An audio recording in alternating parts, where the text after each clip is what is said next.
And हम लोग अभी डिस्कस कर रहे हैं determination of national income, highly useful for CA foundation course. अभी तक डिस्कशन हम लोग का किस चीज के ऊपर रेंज रहा है? अभी तक till now we have discussed about value added method in the last class, ठीक है। और उसके पहले हमने क्या डिस्कशन किया था before value added method? Private income, personal income, disposable personal income, and फिर net national disposable income, gross national disposable income, ठीक है। सो लास्ट क्लास के डिस्कशन में अगर मैं आऊँ एक बार, तो एक चीज मैं आप लोग को बोलना चाहूंगा। We also talked about circular flow of income, ठीक है, that there are three phases in the circular flow of income. We have production, distribution and disposition, and आप ये तीनों phases में अलग अलग जाके national income को estimate कर सकते हो, और उसके कुछ methods के नाम भी यहाँ पे mentioned है। And we talked about 8 different aggregates. We talked about the circular formula through which you can make a formula by yourself, ठीक है। ये दो चीज हम लोग पढ़े थे लास्ट क्लास। ये दो फॉर्मूला में देखो काफी लॉजिकल, आई होप आप में से बहुत लोगों को दिख गया होगा। This is nothing but net, this is nothing but gross. So net को अगर ग्रॉस में करना रहता है तो डेप्रिसिएशन को ऐड करना पड़ता है। That's what we have done. So ये जो आपने नेट नेशनल डिस्पोजेबल इनकम निकाला, इसमें आप डेप्रिसिएशन को ऐड कर दोगे तो you will arrive at gross national disposable income, ठीक है।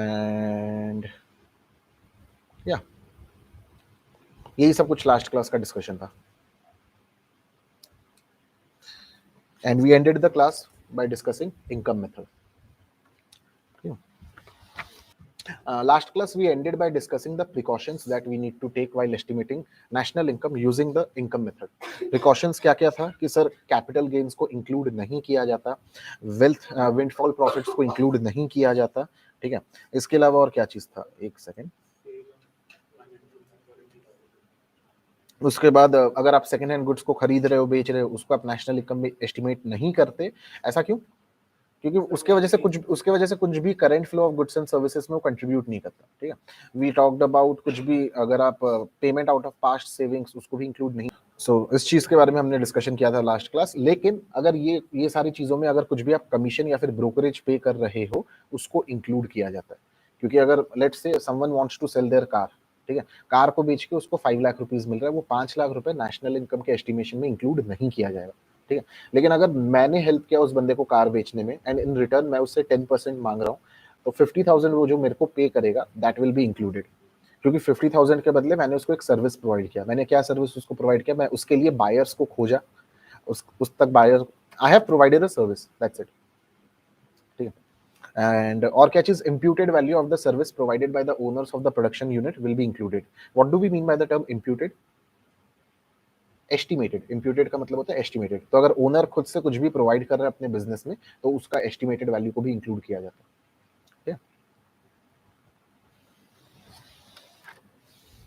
And yes, that was about income method. Let's start with expenditure method. 4 components. There are 4 components. Okay? The first component is private final consumption expenditure. The second component is government final consumption expenditure. The third component is gross domestic capital formation, and the fourth component is net exports. ठीक है। Generally private final consumption expenditure कौन करता है? Households करता है। This is done by the government, this is assume to be done by the firm, but इसमें और भी कुछ कंपोनेंट्स हैं, इसके बारे में डिस्कशन किया जाएगा। And this is the foreign sector. Clearly इसके बारे में हम लोग बहुत डिटेल में डिस्कशन नहीं करने वाले हैं, लेकिन आउट ऑफ द 3 मेथड्स ये वाला मेथड थोड़ा सा कॉम्प्लिकेटेड है। ये मेथड के ऊपर एक डिटेल्ड में 15-20 मिनट का वीडियो मेरे यूट्यूब चैनल पे अवेलेबल है एक्सपेंडिचर मेथड के ऊपर, तो आप लोग चाहो तो उसको जाके बाद में रेफर कर सकते हो। इको सीखो बाय अंकित सर, ठीक है। तो आप लोग बाद में चाहो तो वहां पे रेफर कर सकते हो चीजों को। So coming to the 4 different types of expenditure method, 4 different components of expenditure method. Household जो भी खर्चा करता है उसको हम लोग कैटेगराइज करने वाले हैं private final consumption expenditure. Government जो भी खर्चा कर रहा है उसको हम लोग कैटेगराइज करने वाले हैं government final consumption expenditure.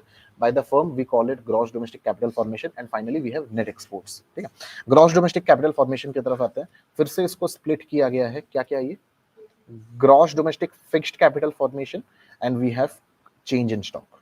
Change in stock को आप कैसे निकालते हो? Closing stock minus opening stock.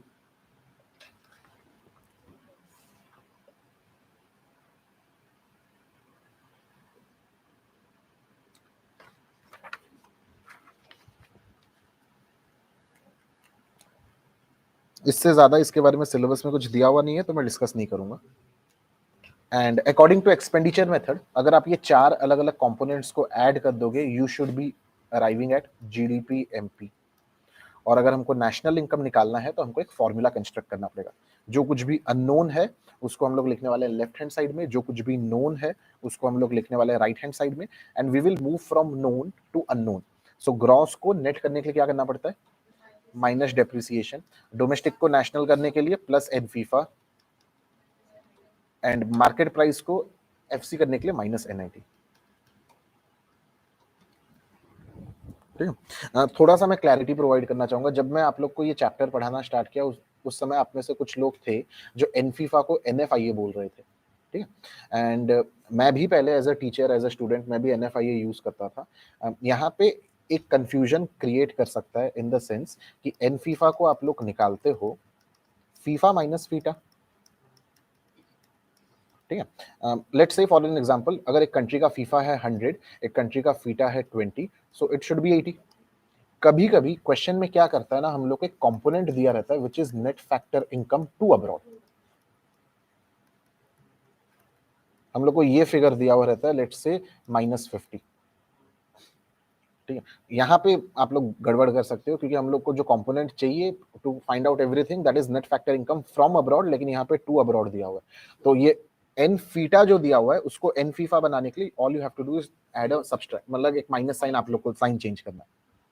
सो अगर एन फीटा -50 है तो इस क्वेश्चन के लिए एन फीफा कितना हो जाएगा, it should be 50। N FITA का मतलब होता है FITA minus FIFA. The relationship we are interested in is FIFA minus FITA. Are we clear? So जब कभी आप नेट निकाल रहे हो एक बेसलाइन रूल पकड़ लो कि इट्स ऑलवेज फ्रॉम -2। हर किसी के पास बुक है। बुक में आप लोग आंसर को हाइड करके we will try illustration number 13 present online. आप लोग भी अपने बुक में पेज नंबर 6.24 को टर्न करो and look at illustration number 13। Expenditure method में हम लोग को पता है देयर आर 4 कंपोनेंट्स, और ये चारों कंपोनेंट्स को ऐड करने से we should be getting GDP MP. और ये 4 कंपोनेंट्स क्या है, private final consumption expenditure, government final consumption expenditure, gross domestic capital formation plus net exports. If you are confused, net exports को निकाला जाता है एक्सपोर्ट्स माइनस इंपोर्ट्स। ठीक है, so private final consumption expenditure कहीं दिया हुआ है, यस 2000। उसका government final consumption expenditure 1100, gross domestic capital formation 7। अच्छा ऐसा क्यों? क्योंकि क्वेश्चन में आप लोग को दिया हुआ है नेट डोमेस्टिक कैपिटल फॉर्मेशन और हम लोग को चाहिए ग्रॉस डोमेस्टिक कैपिटल फॉर्मेशन। तो इसमें अगर हम लोग डिप्रिसिएशन को ऐड करेंगे तो we should be getting gross domestic. तो इट्स ऑल लाइक वो जो 3 सर्कुलर फॉर्मूला हम लोग देखे हैं ये सब उसी के बीच का खेल है। ठीक है, so this should be 770 plus 130। And net exports कैसे निकलेगा, दिया हुआ है, हाँ डायरेक्ट फिगर दिया हुआ है 30। ये सबको ऐड कर दोगे you should be getting 4030 crore. ठीक है, क्या काम यहाँ खत्म हो गया? नहीं, नेशनल इनकम पूछा है, एनएनपीएफसी निकालना, और मेरे को जीडीपी एमपी पता है। ग्रॉस को नेट करने के लिए क्या करना पड़ेगा, माइनस डेप्रिसिएशन, डोमेस्टिक को नेशनल प्लस एनफीफा। ठीक है, एमपी को एफसी करने के लिए माइनस एनआईटी। सो 4030 माइनस डेप्रिसिएशन कितना दिया हुआ है 130, प्लस एनफीफा कितना दिया हुआ है, एनफीफा दिया हुआ है 20, माइनस एनआईटी कितना दिया हुआ है, एनआईटी हाँ -120। और ये फाइनल फिगर कितना आ रहा है 3800 करोड़। ठीक है, and moving to the next method that is income method. Income method में भी हम लोग को पता है कि कंपोनेंट्स जो कुछ भी है उसको ऐड करने से you should be getting NDPFC, domestic income आना चाहिए। और कंपोनेंट्स क्या क्या था इनकम मेथड में, आपके पास कंपेंसेशन ऑफ एम्प्लॉय था, ठीक है, फिर ऑपरेटिंग सरप्लस था, फिर मिक्स्ड इनकम था। ठीक है, मैंने लास्ट क्लास में कुछ और बताया था, मैंने ये बताया था ऑपरेटिंग सरप्लस के अंदर 3 चीजें हैं। ये 3 चीजें क्या क्या था, rent and royalty, interest, profit. फिर मैंने बताया था प्रॉफिट के अंदर 3 चीजें हैं। ठीक है, तो यहाँ पे डायरेक्ट अगर ऑपरेटिंग सरप्लस दे रखा है इतना चीजों को मैं डिस्टिंग्विश करके लिखूंगा नहीं। और दूसरी बात, आपको एग्जाम में लिखना भी नहीं है, all you have to do is question paper रहेगा, कैलकुलेटर रहेगा, वहीं पर आइडेंटिफाई करो, कैलकुलेटर में प्लस माइनस करो। सो कंपेंसेशन ऑफ एम्प्लॉय कितना दिया हुआ है 1200, ऑपरेटिंग सरप्लस कितना दिया हुआ है 1820, मिक्स्ड इनकम कितना दिया हुआ है 700, जो कि कितना आ गया 3720। मेरे को निकालना है एनएनपीएफसी, सो I can use NDPFC, domestic को नेशनल करना है तो प्लस एनफीफा, ठीक है, एंड ये हो गया 3720 प्लस 20 दैट इज 3740, ठीक है। एक चीज हम लोग पढ़े थे, मैं आपको स्टार्टिंग से बोल रहा हूँ कि आप कोई भी मेथड को यूज करो, you should B arriving at the same value, लेकिन यहाँ पे हम लोग सेम वैल्यू पे अराइव नहीं कर रहे हैं क्योंकि कुछ इन्फॉर्मेशन मिसिंग होगा, ठीक है। एक सेल्फ कंस्ट्रक्टेड वैल्यू सारा बनाया गया, कुछ इन्फॉर्मेशन मिसिंग होगा करके कभी मिसमैच हो सकता है, एंड अगर रियल लाइफ में ऐसा मिसमैच आता है, ये इकोनॉमिस्ट्स के लिए जो कुछ भी मिनिस्ट्री ऑफ फाइनेंस में बैठे उन लोग के लिए एक वेकअप कॉल होता है कि शायद हमने कहीं पर कोई चीज को गलत किया।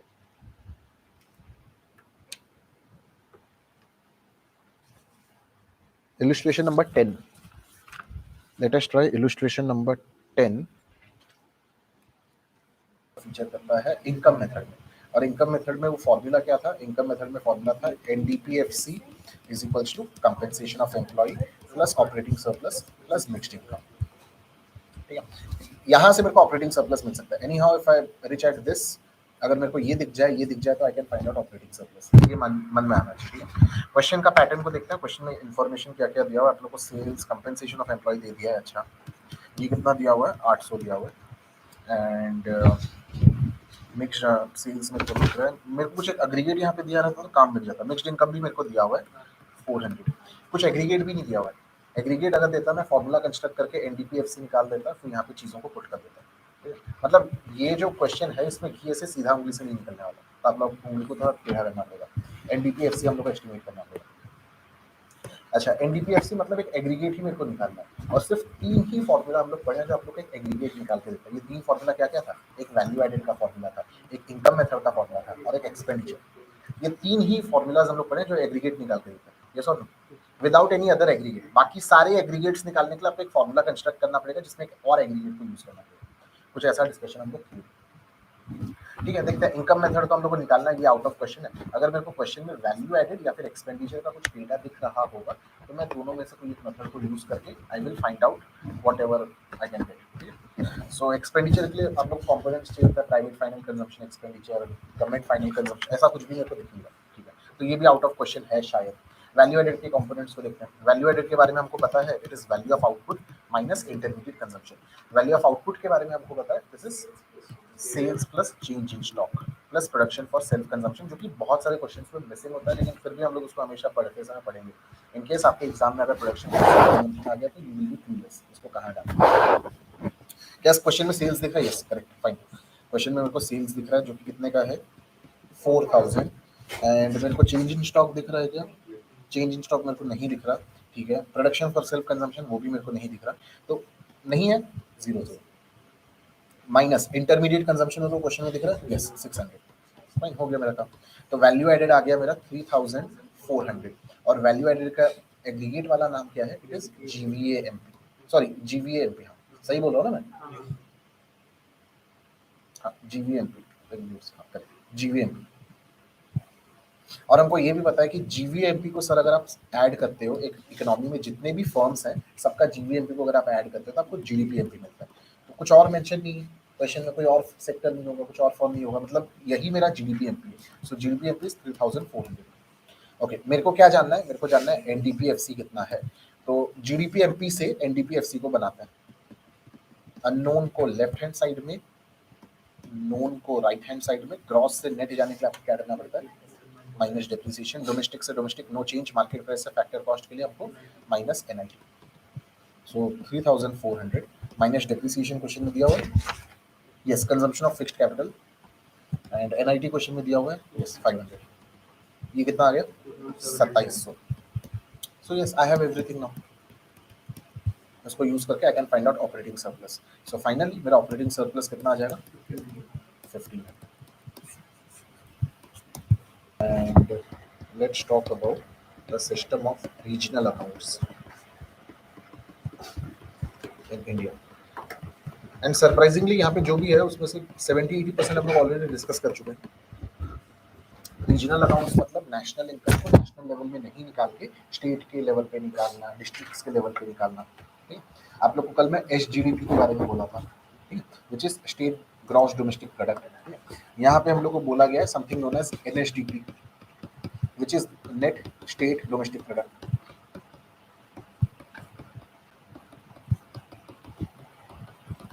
कि एक स्टेट में एक टाइम में जनरली जो कि ईयर होता है कितने वैल्यू का गुड्स एंड सर्विसेज को प्रोड्यूस किया जा रहा है।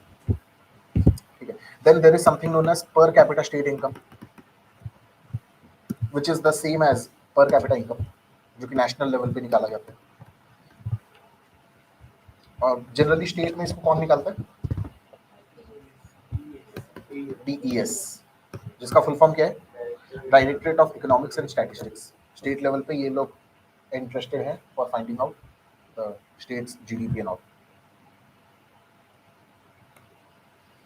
तो यहाँ पे भुवनेश्वर में बैठ के अगर मैं आप लोग को क्लासेस दे रहा हूँ तो ये किसका, कौन से स्टेट के NSDP का पार्ट होगा? ऑब्वियसली ओडिशा।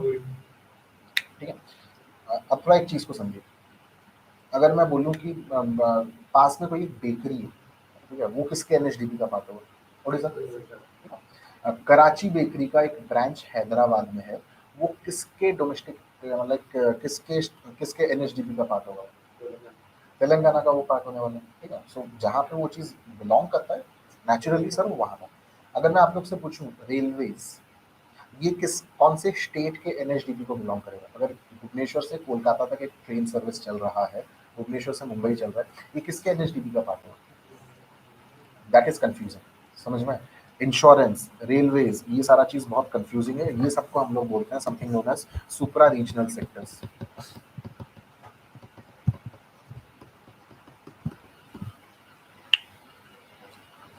तो अगर railways, communications, banking, insurance, central government staffs, ठीक है, अगर इन लोग का कुछ इकोनॉमिक कंट्रीब्यूशन है जिसको आप किसी एक स्टेट को डायरेक्टली असाइन नहीं कर सकते हो, तो आप ये सारे सेक्टर्स को सुप्रा रीजनल सेक्टर्स बोलते हो।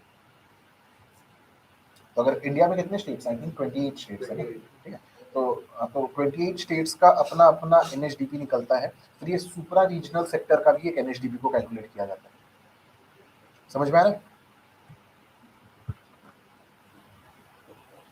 So that was the system of regional accounts in India. तो कुछ नया चीज पढ़े तो वो यही सुप्रा रीजनल सेक्टर्स का। Let's talk about GDP and its relation to welfare.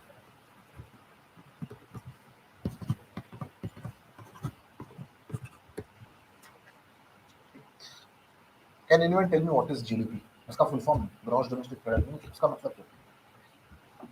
नहीं, कोई मेरे को बोल सकता है? आप में से बहुत लोग CBSE इकोनॉमिक्स बैकग्राउंड को बिलोंग करते हो। And what do you mean by development of the society? एक सिंपल आंसर अगर मैं आपको बोलूं ना, वेलफेयर का मतलब क्या होता है? When people consume more goods, that is welfare. जब जब लोगों के पास ज्यादा गुड्स का अवेलेबिलिटी होता है, उसको वेलफेयर बोला जाता है। तो अभी क्लास में अगर 10 जन बैठे हैं, 10 जन के लिए एक टीचर प्रेजेंट है, तो आप लोग का कंट्रीब्यूशन कितना है? 1/10। ठीक है, लेकिन अगर क्लास में 20 लोग आके बैठेंगे, आप लोग सॉरी कंजम्पशन, अगर क्लास में 20 लोग आके बैठेंगे, आप लोग का कंजम्पशन कितना रहेगा? शायद 1/20। तो कुछ हद तक अगर क्लास का स्ट्रेंथ बढ़ता है तो your per capita consumption reduces. आप लोग को ये वेलफेयर में कंट्रीब्यूट नहीं कर रहे हैं, आप लोग का वेलफेयर नहीं है। Earning clear development. ठीक है, सो नॉर्मली ये सोचा जाता है कि अगर एक कंट्री का GDP बढ़ रहा है तो शायद वो कंट्री में वेलफेयर हो रहा है। एंड वेलफेयर इज लाइक बहुत ब्रॉड है। आप कुछ बोल रहे थे, आप you were saying something about welfare, development of the society, और मैंने कहा कि वेलफेयर कंजम्पशन भी होता है, वेलफेयर डेवलपमेंट भी होता है। तो वेलफेयर बहुत एक ब्रॉड टर्म है, मैंने उसको सिर्फ कंजम्पशन के पॉइंट ऑफ व्यू से यहाँ पे आपके सामने प्रेजेंट किया। तो common misunderstood statement is welfare contributes, GDP contributes to welfare, और यही जो मिथ है इसको हम लोग डिबंक करने वाले हैं इस टॉपिक में, कि ऐसा जरूरी नहीं कि GDP ग्रोथ की वजह से लोगों का वेलफेयर। क्वालिटी ऑफ लाइफ का वेलफेयर कंसिडर करा जाए। हाँ, और लोगों का क्वालिटी ऑफ लाइफ का भी इंप्रूव होता है जब ज्यादा कंज्यूम करते हैं। So it all comes down to consumption. तो सबसे पहला point which I want to discuss is distribution of GDP। And class के बाद अगर आप इसका फोटो खींच के ग्रुप में शेयर कर पाओ तो वो भी बेटर। डिस्ट्रीब्यूशन ऑफ जीडीपी, इसके बारे में हम पढ़े। दूसरा चेंज इन प्राइस। कुछ क्लासेस पहले भी talked about nominal GDP, real GDP. Nominal GDP के बारे में पढ़ा गया था कि वहाँ पे करंट ईयर के प्राइसेस को कंसीडर किया जाता है, एंड रियल जीडीपी के बारे में पढ़ा गया था वो बेस ईयर के प्राइसेस को कंसीडर करता है, and real GDP is a more accurate picture of the output growth in an economy.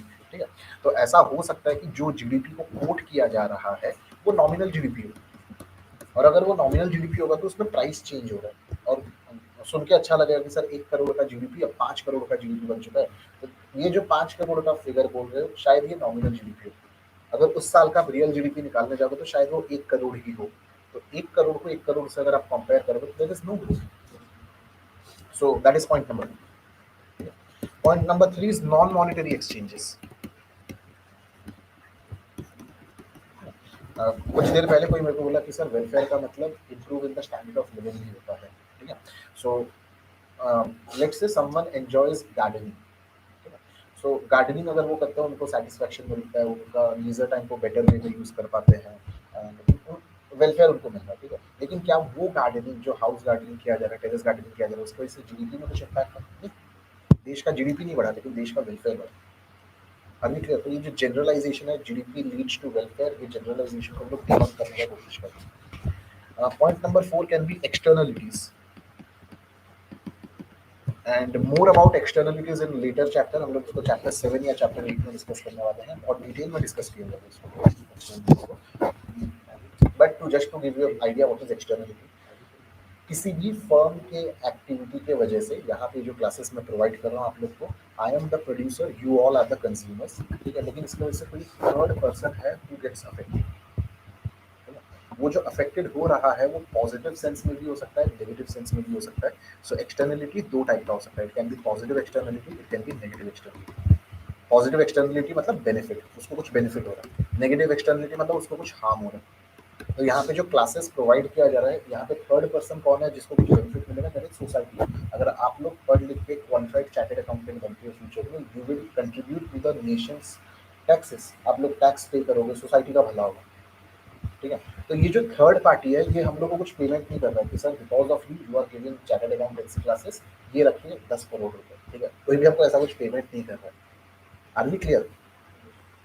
किसी भी ट्रांजैक्शन में जनरली कोई एक थर्ड पार्टी अफेक्टेड होता है, for which we are not penalised और we are not paid, that is externally. एक और एग्जांपल लेता हूँ। यहाँ पे क्लासेस हो रहा है, उस वजह से आप लोग बहुत दूर दूर से अपने घर से आ रहे हैं, and in the process you are contributing to the pollution. ठीक है, you are contributing to the pollution, जिसकी वजह से आसपास के लोग जो कोई भी यहाँ पे रहते हैं, गाड़ी यहाँ पे रह जाता है, पोल्यूशन होता है, क्लास खत्म होने के बाद नीचे आप लोग खट्टी मारते हो, ठीक है, हॉर्न बजाते हो। तो ये सब चीज़ों की वजह से आसपास के रेसिडेंट्स को कुछ ट्रबल होता है, और which we are not penalized, that is external. ये लोगों के वेलफेयर को इम्पैक्ट कर रहा है। यस। Point number 5, rate of population growth.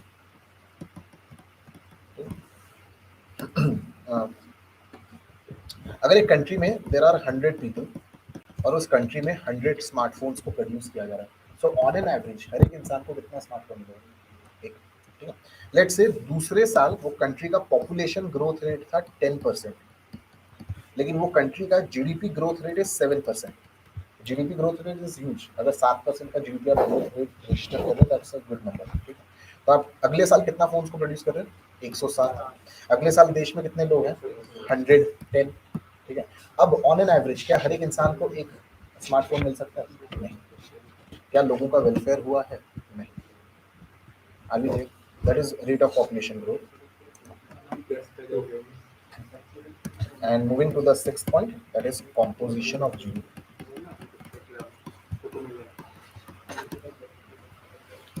ठीक है, कॉम्पोजिशन ऑफ जीडीपी के बारे में अगर हम लोग बात करें, देश का जीडीपी इंक्रीज हुआ है, मतलब ज्यादा गुड्स एंड सर्विसेज प्रोड्यूस हुआ है, लेकिन ये जो ज्यादा गुड्स एंड सर्विस प्रोड्यूस हुआ है, ज्यादा लग्जरी गुड्स को बनाया गया। तो क्या उससे सबका भला हुआ है? नहीं। अगर ज्यादा गुड्स एंड सर्विस जो प्रोड्यूस किया जा रहा है वो अगर नेसेसिटी गुड्स को प्रोड्यूस किया जाता तो शायद हर कोई उसको खरीद पाता। Are we clear? So these are some of the criticisms for the correlation between GDP and welfare.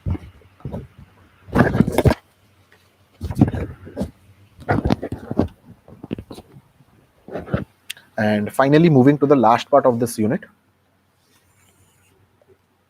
that is what are the challenges that you face.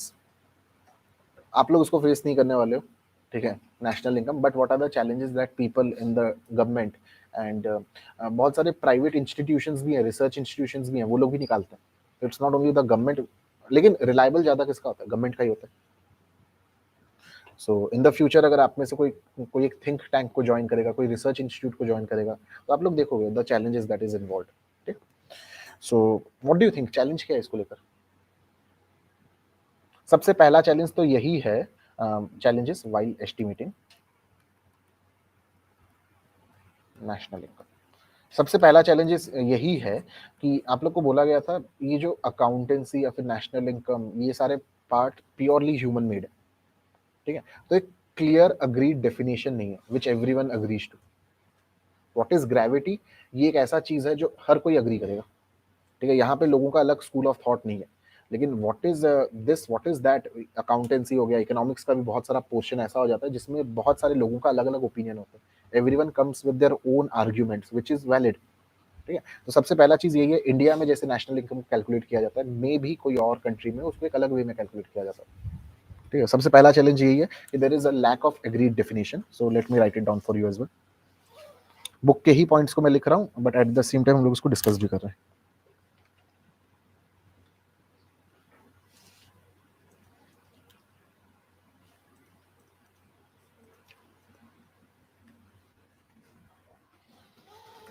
Lack of common agreed definition.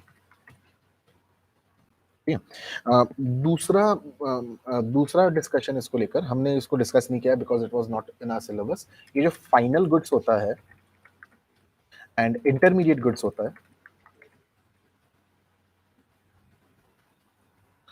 There is some disagreement on the distinction. Intermediate goods मतलब raw materials, final goods मतलब जो हम लोग दुकान से खरीद के लेके आते हैं, कंजम्पशन के पर्पज से लेकर आते हैं. ठीक है, तो इसको लेकर भी कुछ डिसएग्रीमेंट है. हम लोग किसी चीज को अगर intermediate good, and just to give you an idea, whenever we estimate national income, intermediate goods को कंसिडर नहीं किया जाता, फाइनल गुड्स को ही कंसिडर किया जाता है. ये आगे कहीं पर दिया हुआ नहीं था, लेकिन यहाँ पे आप लोग एक नोट बना सकते हो.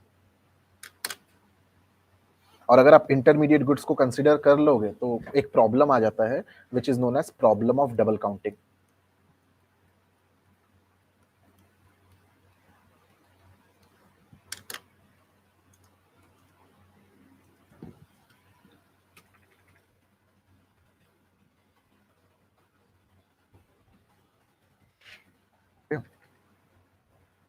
Then there are some issues with transfer payments. Transfer payments, transfer incomes एक ही चीज है. आप लोग को अगर अपने घर से कुछ पॉकेट मनी मिल रहा है, आप लोग के लिए वो ट्रांसफर इनकम है, बट आपके पेरेंट्स के लिए वो ट्रांसफर पेमेंट है. Then services of durable goods. Durable goods का मतलब क्या होता है? These are the goods which can be used again and again for a very long period of time.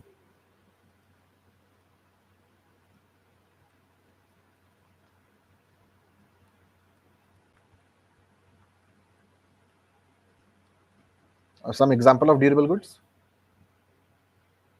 इतना क्या सोचना, सामने कंप्यूटर रखा है, that is a durable good. ठीक है, वॉशिंग मशीन, स्मार्टफोन, ये सारे ड्यूरेबल गुड्स हैं. तो उसके सर्विसेज में जो कुछ भी एक्सपेंसेस किया जाता है, उसको लेकर भी डिबेट है. ठीक है,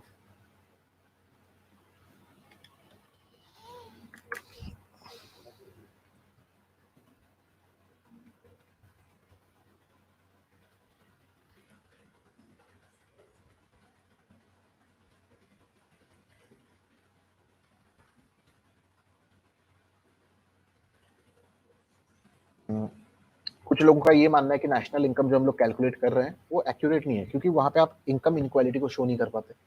ये भी इसको लेकर एक चैलेंज है.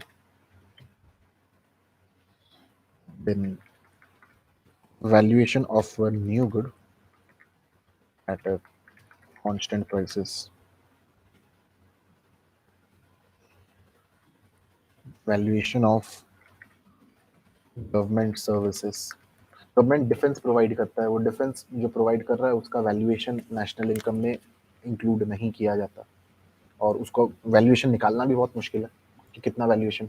लाइक अगर आपको बोला जाए कि आपको आप व्हाट विल यू लाइक, अगर आपसे बोला जाए, अगर हर एक देश में, इंडिया में हर एक इंडिविजुअल को बोला जाए कि you have to pay some money towards the defence, government आपको एक सिक्योरिटी प्रोवाइड कर रहा है, आसपास बहुत सारे हमारे हॉस्टाइल कंट्रीज हैं, चाइना है, बांग्लादेश है, पाकिस्तान है, गवर्नमेंट सबसे सिक्योरिटी प्रोवाइड कर रहा है, for that all of you need to pay 10,000 rupees a month. ठीक है, तो ये 10,000 होना चाहिए कि 5,000 होना चाहिए कि 15,000 होना चाहिए, इसको एस्टिमेट करना बहुत मुश्किल है।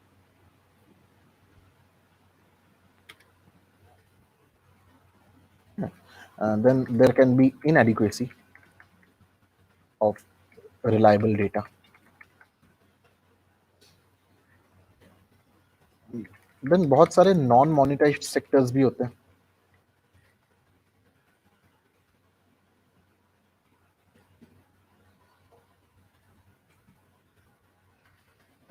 प्रोडक्शन फॉर सेल्फ कंजम्पशन, इसको अभी तक हम लोग ऊपर में पीएससी को करके रेफर कर रहे थे। ठीक है, इसको लेकर भी कुछ डाउट्स है present.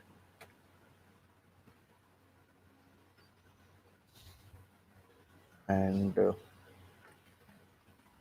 Inability of many people to file taxes, बहुत लोग डिक्लेयर नहीं करते उनके इनकम्स को, because of illiteracy, because of ignorance, because of fraud, बहुत सारे लोग जानबूझ के भी अपने इनकम को डिक्लेयर नहीं करते। Lack of proper occupational classifications,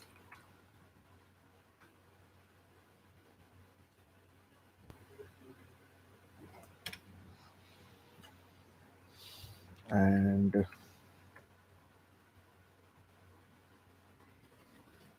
valuation of depreciation. आप लोग अकाउंट्स में ही पढ़ते हो, डेप्रिसिएशन को निकालने का 4-5 तरीका है, और ये 4-5 तरीका आपको अलग अलग वैल्यूज देता है, तो आप कौन से मेथड को यूज कर रहे हो टू फाइंड आउट डेप्रिसिएशन, उसको यहाँ पे इंक्लूड करो, उसकी वजह से गेम चेंज हो सकता है। Are we clear? And let's talk about unit 2। सो अभी हम लोग का present task at the end in this unit, in chapter 6 unit 2, हम लोग इनकम डिटर्मिनेशन करने वाले हैं। हम लोग एक इकोनॉमी में कितना इनकम लेवल आइडियल है, कितना इनकम लेवल एग्जिस्ट कर रहा है, उसको हम लोग डिटरमाइन करने वाले हैं। एंड हम लोग 3 अलग अलग मॉडल्स में इसको पढ़ेंगे। ये 3 अलग अलग मॉडल्स क्या होने वाला है? 2 सेक्टर मॉडल होने वाला है, 3 सेक्टर मॉडल होने वाला है, और 4 सेक्टर मॉडल होने वाला है।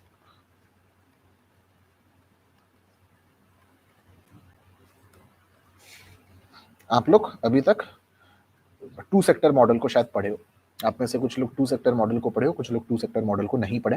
एंड हम लोग यहाँ पे 2 नए मॉडल्स को इंट्रोड्यूस करेंगे, economy in a 3 sector, economy in a 4 sector.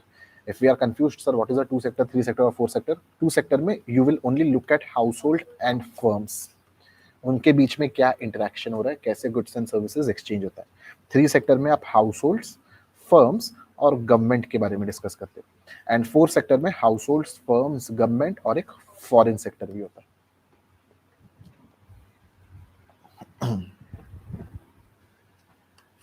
और ये जो 3 अलग अलग मॉडल्स को हम लोग पढ़ेंगे, इसको हम लोग पढ़ने वाले किसके कंटेक्स्ट में? सर्कुलर फ्लो के कंटेक्स्ट में। What is this circular flow? ये इस लाइक सर्कुलर फ्लो का बेसिक पर्पस यही होता है, purpose of this model is to explain how money moves within an economy. ठीक,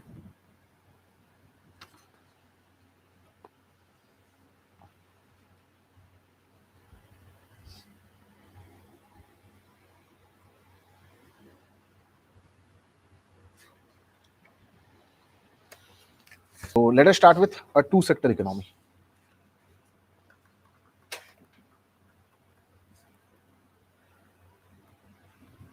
इसको एक सिंपल इकोनॉमी भी बोला जाता है। ठीक है, सो एक डायग्राम बनाते हैं, उसका चीजों को समझते हैं। सो 2 सेक्टर इकोनॉमी मतलब आपके पास हाउस होल्ड है, आपके पास फर्म है। व्हाट हैपेंस कि सुबह सुबह हाउस होल्ड फर्म को फैक्टर ऑफ प्रोडक्शन देता है। फैक्टर ऑफ प्रोडक्शन क्या क्या था? Land, labour, capital, entrepreneur. ठीक है, उसके बदले फर्म हाउस होल्ड को क्या देता है? अगर फैक्टर पेमेंट, ठीक है। अब अगर हाउस होल्ड को पैसे मिल रहे हैं, हाउस होल्ड क्या करेगा, उसको खर्च करेगा to purchase goods and services, और ये जो हाउस होल्ड खर्चा करता है इसको हम लोग कंजम्पशन एक्सपेंडिचर बोलते हैं। एंड फाइनली कंजम्पशन एक्सपेंडिचर के बदले फर्म क्या हाउस होल्ड को देता है, goods and services. This is how the money is flowing.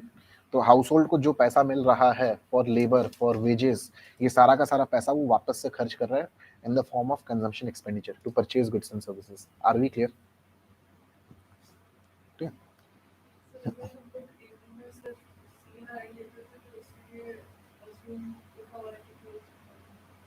नहीं, क्लोज्ड इकोनॉमी वो है ही नहीं। हाँ, गलत दिया हुआ है, बुक में भी गलत दिया हुआ है वो चीज, ठीक है। कि मैं जब 12th के बच्चों को पढ़ाता हूँ मैं उनको बोलता हूँ संदीप गर्ग ऐसा नहीं कि 100% एरर फ्री है, उसमें भी बहुत जगह बहुत कुछ गलत दिया हुआ है। लॉजिकली सोचो, क्लोज्ड इकोनॉमी का मतलब क्या है, एक क्लोज्ड इकोनॉमी का डेफिनेशन क्या है, फॉरेन सेक्टर जहां पे वो मतलब there is no international trade, और इंटरनेशनल ट्रेड नहीं है मतलब there is a household, there is a firm and obviously there has to be a government. ठीक। तो ये जो चार चीजें हम लोग को दिख रही है ना, इसको थोड़ा क्लासिफाई करते हैं, ठीक है। अच्छा, consumption expenditure, is it money? House hold firm को जो दे रहा है कंजम्पशन, क्या ये मनी है? Yes, this is money. Factors of production, क्या ये मनी है? नहीं, नॉट मनी। फैक्टर पेमेंट, क्या ये मनी है? यस। गुड्स एंड सर्विसेज, क्या ये मनी है? नहीं। ठीक है। तो ये जो पार्ट है जिसमें सिर्फ मनी फ्लो कर रहा है, उसको इसको थोड़ा वापस से ड्रॉ करते हैं। और सो हाउस होल्ड और फर्म, हाउस होल्ड और फर्म के बीच में मनी कहाँ कहाँ फ्लो हो रहा है? हाउस होल्ड से फर्म मनी जो जा रहा है that is consumption expenditure, firm से हाउस होल्ड जो मनी आ रहा है दैट इज फैक्टर पेमेंट। और नॉन मनी को भी ड्रॉ करते हैं, house hold, firm. House hold से फर्म जो नॉन मनी जा रहा है that is factors of production, and firm से हाउस होल्ड जो नॉन मनी जा रहा है that is goods and services. ये जो पार्ट है सर्कुलर फ्लो का, इसको बोला जाता है मनी फ्लो। ये जो पार्ट है इसको बोला जाता है real flow. So circular flow consists of two different flows, it contains money flow as well as real flow. ठीक है। मनी फ्लो का एक और एक नाम होता है नॉमिनल फ्लो, रियल फ्लो का एक और एक नाम होता है physical flow. So basically, any circular flow model consists of real flow as well as money flow. Real flow measures the flow of goods and services. Money flow measures the flow of money.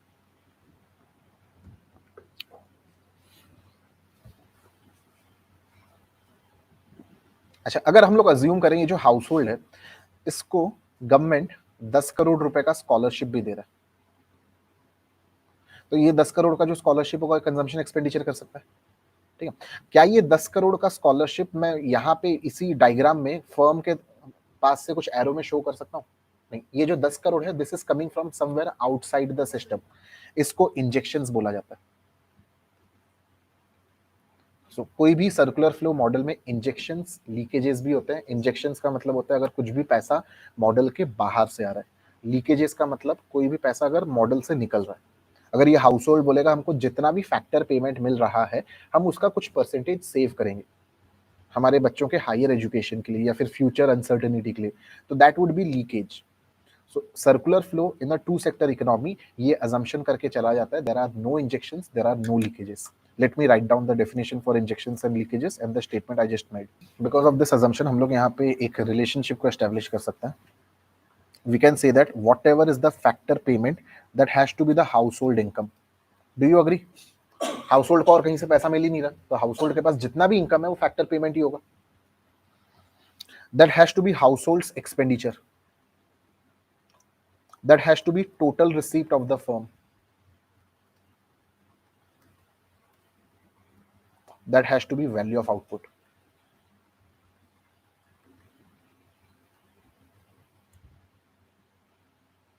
इस classroom में, इस setting में अगर हम लोग assume करके चलें कि I am a firm, you all are household and it's a two sector model, तो मेरा जितना भी इनकम है एग्जैक्टली आप लोग का उतना ही एक्सपेंडिचर है।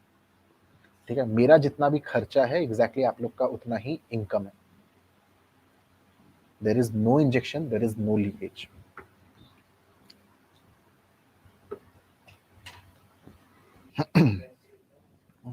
तो ये पूरे यूनिट का ऑब्जेक्टिव ही वही है गाइस, ये पूरे यूनिट का ऑब्जेक्टिव वही है। हम लोग निकालना चाहते हैं इक्विलिब्रियम लेवल ऑफ इनकम, हम लोग निकालना चाहते हैं इक्विलिब्रियम लेवल ऑफ आउटपुट। ठीक है, ये टर्म इक्विलिब्रियम का मेरे को कोई मतलब बोल सकता है? Equilibrium level of income is what we are interested to find out. What do we mean by equilibrium? Anyone? एक बैलेंस्ड, एक स्टेबल स्टेट, एक ऐसा स्टेट जहां पे no one wants to change anything. ठीक है, so equilibrium level of output एक economy को तब बोला जाता है, एक इकोनॉमी में बोला जाता है कि the economy is at equilibrium level when the quantity produced is equals to the quantity demanded. First one is aggregate demand. Demand आप लोग को पता है, ठीक है, मार्केट इंडिविजुअल डिमांड आप लोग को पता है, मार्केट डिमांड आप लोग को पता है। यहाँ पे हम लोग एग्रीगेट डिमांड के बारे में बात करने वाले हैं। एग्रीगेट डिमांड का मतलब क्या होता है? एक इकोनॉमी में सारे सेक्टर्स मिलकर कितना खरीदने वाले हैं उसको बोला जाता है aggregate demand. Market demand, aggregate demand अलग है। मार्केट डिमांड एक लोकलाइज्ड हो सकता है, aggregate demand is always from the economies point of view. ठीक है, सो क्योंकि टू सेक्टर इकोनॉमी है तो यहाँ पे डिमांड कौन कौन करता है? हाउस होल्ड करता है, फर्म करता है। So we can say that AD is equals to C plus I। Household जितना भी डिमांड कर रहा है उसको आप C से डिनोट कर रहे हो। C का मतलब होता है कंजम्पशन एक्सपेंडिचर। और फर्म जितना भी स्पेंड कर रहा है, फर्म जितना भी डिमांड कर रहा है उसको हम लोग डिनोट कर रहे हैं I से। एंड हम लोग अज्यूम करके चलेंगे दिस इज एक्चुअली I बार। आपके बुक में थोड़ा सा गलत दिया हुआ है, आप उसको वहां पे करेक्ट कर सकते हो। इन पेज नंबर 6.38 वहां पे सिर्फ I दिया हुआ है। ठीक है, it should be I bar. कहाँ नीचे दिया हुआ है? अच्छा हाँ, where I bar is equals to constant. तो सबसे पहला चीज is aggregate demand. Aggregate demand मतलब इकोनॉमी में जितने भी सेक्टर्स हैं वो सब साल भर में कितने वैल्यू का गुड्स एंड सर्विसेज को डिमांड करने वाले हैं, उनका प्लान्ड एक्सपेंडिचर कितना है। This is something you call aggregate demand. And since we are dealing with a two sector model, so AD for us will be C plus I bar. I bar का मतलब क्या होता है? Constant investment. Constant investment का मतलब क्या होता है? कि no matter what is the price level, no matter what is the income level, firms उतना ही इन्वेस्ट करने वाले हैं, एक फिक्स्ड अमाउंट इन्वेस्ट करने वाला है। रियल लाइफ में ये नहीं होता। अगर रिलायंस इंडस्ट्रीज ज्यादा इनकम अर्न करेगा तो वो ज्यादा इन्वेस्टमेंट करेंगे, अगर कम उनका इनकम कम हो जाएगा तो लोग का इन्वेस्टमेंट कम हो जाएगा। रियल लाइफ में ये चीज नहीं होता, लेकिन एक मॉडल है यहाँ पे, एक और अजम्पशन लिया गया है कि that investment we are talking about it is fixed, कि रिलायंस इंडस्ट्रीज का दिवाला निकल जाए तब भी वो उतना ही इन्वेस्ट करने वाला है।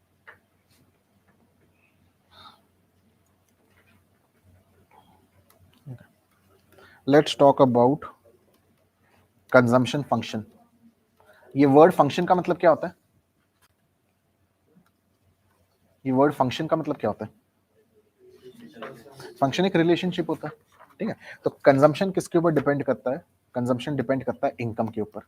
Consumption is a function of income.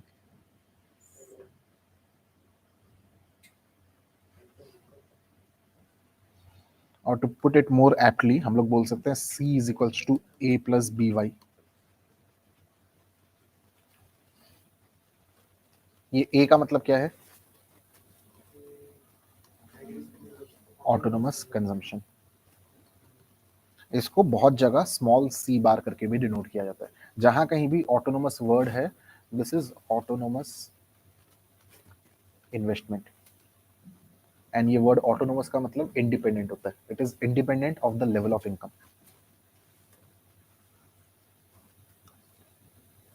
ये B का मतलब क्या है? B मतलब MPC है। MPC का फुल फॉर्म क्या है? मार्जिनल प्रोपेंसिटी टू कंज्यूम, जिसको आप कैसे निकालते हो? Change in consumption by change in income. And ये Y का मतलब क्या है? ये आप लोग को बहुत पहले भी बोला गया था इकोनॉमिक्स में। Y मतलब इनकम।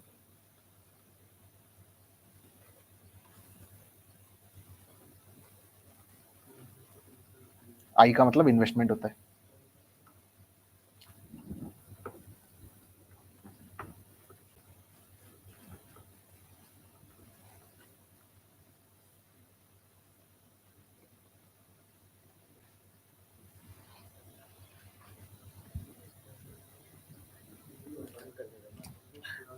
MPC का फुल फॉर्म है मार्जिनल प्रोपेंसिटी टू कंज्यूम।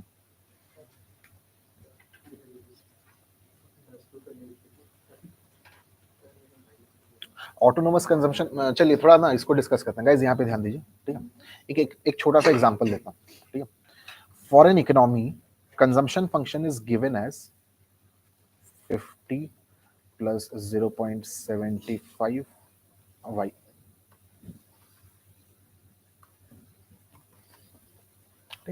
और बोला गया कि अगर उस इकोनॉमी में इनकम लेवल 400 करोड़ का है तो उस इकोनॉमी में कंजम्पशन कितना होगा. ठीक है, सो वैल्यूज को पुट करो बस यहाँ पे. This is a type of question you can encounter in your examinations. ठीक है, तो c is equals to 50 plus 0.75 times 400, that is equals to 50 plus 300, which comes out to be 350. तो अगर उस इकोनॉमी में 400 करोड़ का इनकम है तो लोग कितना कंज्यूम करेंगे? लोग 350 कंज्यूम करने वाले हैं. अगर उस इकोनॉमी में इनकम बढ़ के 1000 करोड़ हो जाता है, then what will be the consumption? So अगर इनकम 1000 करोड़ हो जाता है तो कंजम्पशन कितना हो जाएगा? It will be 50 plus 0.75 times 1000, which is equals to 800.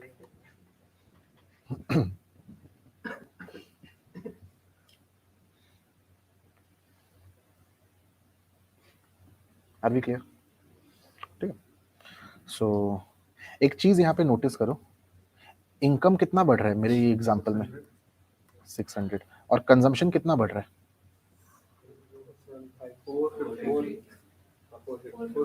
450. The point here is that the change in consumption can never exceed the change in income. Change in consumption can never exceed the change in income, which signifies MPC, जिसको आप निकालते थे change in consumption by change in income, it can never be more than 1. It can never be more than 1.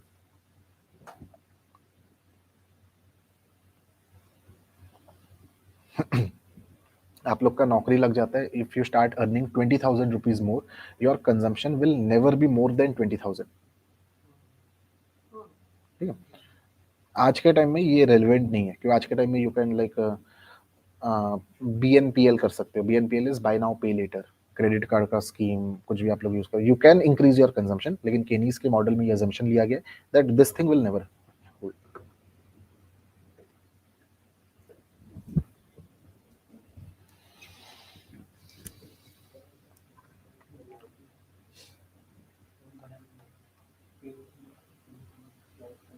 ठीक है, सो ये जो हम लोग कंक्लूजन ड्रॉ किए ना, इसके ऊपर अगर चलो कुछ टिप्पणी लिख देते हैं. सो ये जो MPC के बारे में हम लोग बात किए, जिसको हम लोग स्मॉल b से डिनोट करते हैं, it will always lie between 0 and 1. एक लाइन का इक्वेशन आपने पढ़ा था, mx प्लस c. लाइन का इक्वेशन कुछ ऐसा होता है. ठीक है, मतलब लाइन कुछ ऐसा दिखेगा. ये जो पॉइंट है, ये पॉइंट क्या है? c, जो इंटरसेप्ट. हमने अभी कंजम्पशन फंक्शन कैसा देखा? हमने देखा c is equals to c bar. c bar नहीं था, it was a plus b y. a plus b y. तो कंजम्पशन फंक्शन भी मेरे को कुछ ऐसा दिखने वाला है, c is equals to a plus b y, जहाँ पे ये वाला पॉइंट क्या है? a. ठीक है, सो आप लोग को ये जो क्वेश्चन ऊपर में दिया था, ये क्वेश्चन देके आप लोग को पूछ सकता है what will be the intercept of the consumption curve. Your answer should be 50. ठीक है, ये क्वेश्चन देके आपको आइडेंटिफाई करने भी बोल सकता है अलग अलग चीजों को. ठीक है, अगेन दिस इज अ, ये जो कर्व हम बनाए हैं यहाँ पे क्लास 9 10th के मैथ्स में, ये m का मतलब क्या है? m was the slope of the line. तो यहाँ पे जो कंजम्पशन कर्व दिख रहा है, इसका स्लोप क्या है? Slope of consumption curve is equals to b is equals to MPC. ठीक है, ग्राफ में you can make like any curve that you make, उसका कुछ ना कुछ स्लोप होगा. कंजम्पशन कर्व का स्लोप इज MPC. उसी क्वेश्चन में ये पूछ सकता था, ये जो कंजम्पशन कर्व बनेगा उसका स्लोप कितना होगा? Your answer will be this.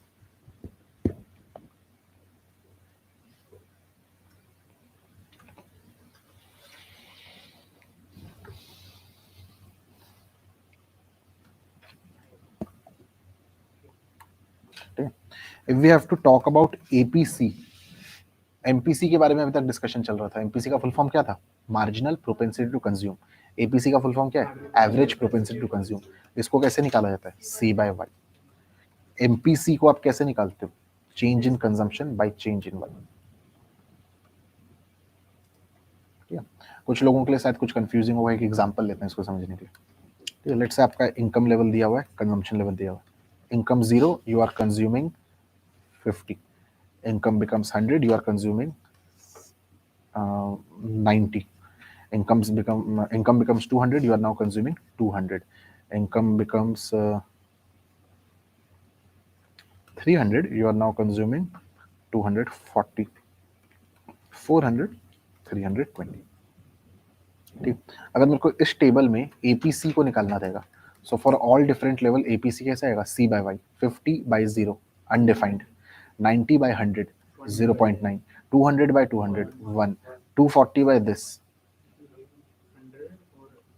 0.8, 320 by 400 0.8।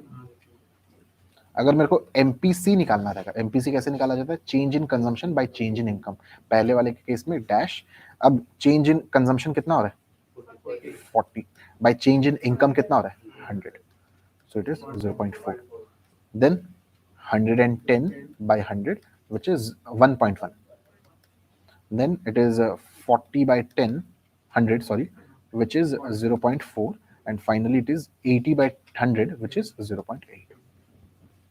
ठीक है, मैंने थोड़ा गलत बनाया करके मेरा एमपीसी का वैल्यू 1.1 आया, otherwise the point is MPC will never exceed 1। ठीक है, अगर आप लोग इसको लिख रहे हो तो बेटर होगा मैं यहाँ पे करेक्ट कर दूँ आपके नोट्स में भी, वरना ये गलत हो जाएगा। ठीक है, let me make it as 190, तो ये कितना हो जाएगा, ये हो जाएगा 0.95, और ये कितना हो जाएगा 100 by 100 विच इज 1।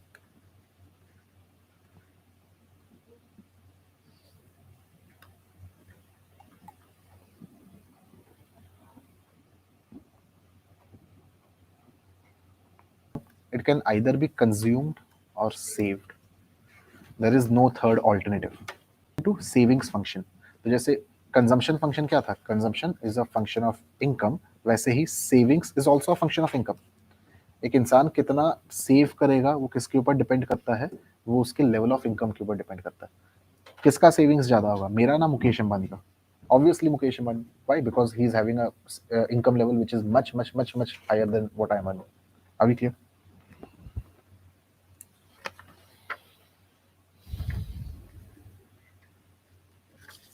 सो जैसे कंजम्पशन के केस में यू हैड एपीसी एमपीसी, वैसे ही सेविंग्स के केस में also we have APS and MPS. APS stands for average propensity to save, MPS stands for marginal propensity to save. APS आप कैसे निकाल सकते हो, एस बाय वाई, एमपीएस आप कैसे निकाल सकते हो, change in savings by change in income. और एक चीज याद रखो, मार्जिनल वर्ड का मतलब ये होता है एडिशनल, तो जब कभी भी मार्जिनल कहीं पे भी रहेगा, you are always interested in the change.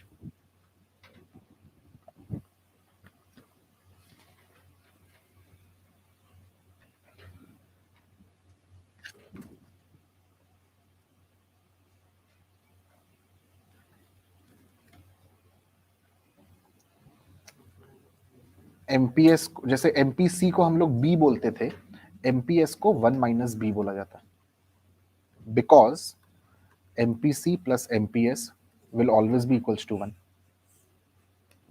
and also APC plus APS will also be always be equals to 1।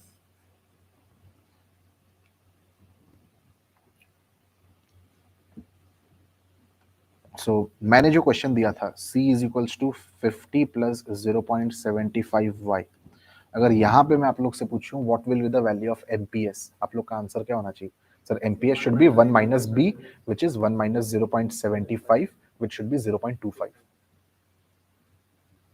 अगर यही क्वेश्चन देके मैं आपसे पूछूं what is the value of APS, what will be your answer, APS,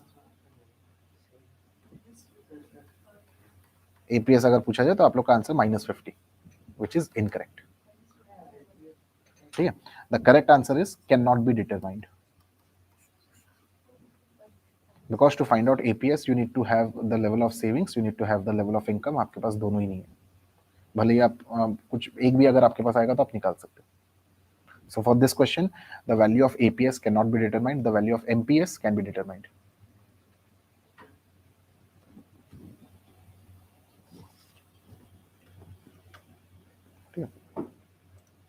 just like MPC जिसके बारे में आपको बोला गया था ये 0 से 1 के बीच में लाई करता है, सिमिलरली 1 माइनस बी जो कि एमपीएस है ये भी 0 से 1 के बीच में लाई करता है।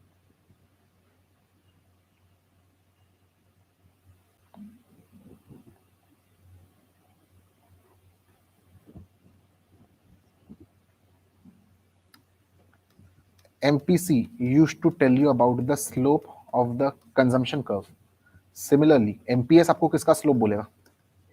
Correct, slope of the savings curve.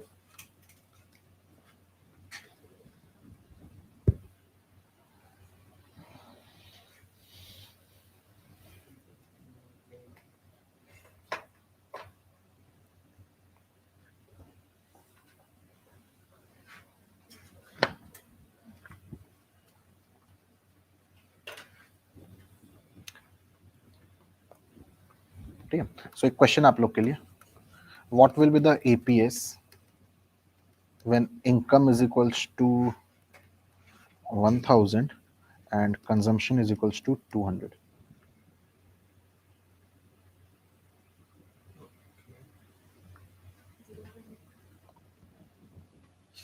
लोग का आंसर 800 आ रहा है, वो राइट है। क्यों आएगा 800? क्योंकि एपीएस का फॉर्मूला क्या है? It is savings by income. Question में सेविंग्स नहीं दिया हुआ है, लेकिन क्वेश्चन में हम लोग को ये पता है कि सर इनकम जो कुछ भी है it can either be consumed और सेव्ड। सो इनकम के जगह यू विल पुट 1000, कंजम्पशन के जगह you will put 200 and save. तो सेविंग्स इज इक्वल्स टू 800 आ गया। सो एपीएस ही आप लोग से पूछा गया था and your answer was 0.8 which is correct. ठीक है, तो सेविंग्स के जगह आप 800 पुट करोगे, इनकम के जगह 1000 पुट करोगे, योर आंसर शुड बी 0.8। ठीक है, चलो for the same question what will be the MPS? 0.2। Are we clear? Incorrect. Because you cannot, it cannot be determined. MPS निकालने के लिए you need a change in savings, you need a change in income. अगर question ये बोला रहता कि अगर इस इकोनॉमी में इनकम बढ़ के 1200 हो गया एंड कंजम्पशन बढ़ के 210 हो गया, तब आप निकाल सकते हो एमपीएस एमपीसी ये सारी चीजें। Just on the basis of this you can not find out MPC MPS. Autonomous consumption दिया हुआ रहेगा तो भी आप निकाल सकते हो। ऑटोनोमस कंजम्पशन दिया रहेगा आप निकाल सकते हो। अग्रीगेट सप्लाई,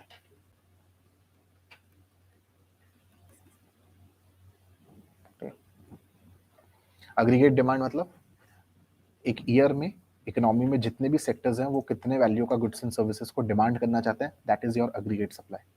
ठीक है, सो लॉजिकली सोचो। ठीक है, अगर मैं एक फर्म हूँ, मैं बोल रहा हूँ मैं 1 करोड़ रुपए के गुड्स को सप्लाई करना चाहता हूँ। ठीक है, ये जो 1 करोड़ का गुड्स मैं प्रोड्यूस कर रहा हूँ, ये 1 करोड़ जाएगा कहाँ? मेरे फैक्टर्स ऑफ प्रोडक्शन के पास जाने वाला है।